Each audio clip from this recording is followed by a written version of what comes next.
Good morning, Britain. Breaking news this morning. Donald Trump is found guilty on all counts in an historic criminal trial. I know. Which is such that I don't know, something happens where my body just goes, need to wake up. Yeah. 2:10 I woke up. Thought, let me check the... Blew up, yeah. And it's Foster who has been doing focus groups on what reaction is, because there's something discussing it this morning. We're obviously going to get into the finer detail of this.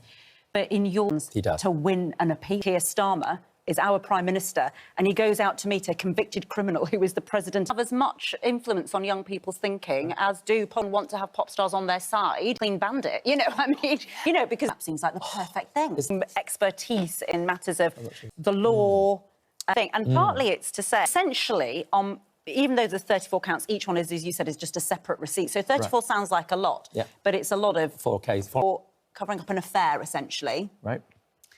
Is that... Rain on you. Well, it might well rain on me. Shine for you, Rob. I can offer you some birthday across the south and east. Oh. Well, a very warm welcome to you this morning. Hello. Hello, Ranvir. Could there be a better day for you to be on about Roy Cropper's freedom? It's the only trial we thought we'd be talking about this morning because I woke up, my body clock on this time, breaking news. Right.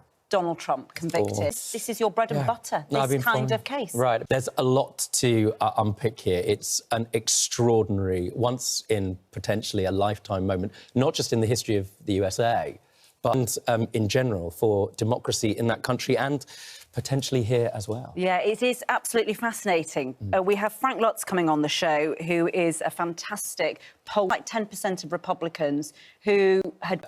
bring people out to vote. It's a challenging moment, and stay tuned because, boy, is there a lot to chat about. Also, Sarah Palin. We've got Sarah Palin on the show, live from Alaska this morning. Look, plenty to get through this morning, so let's bring you right up to date with what's happened in the last 4 or 5 hours whilst you've been asleep.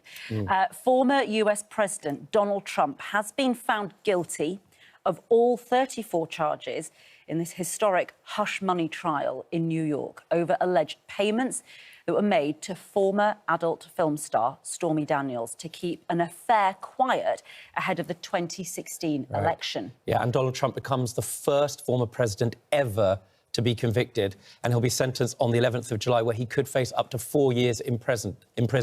Our North American correspondent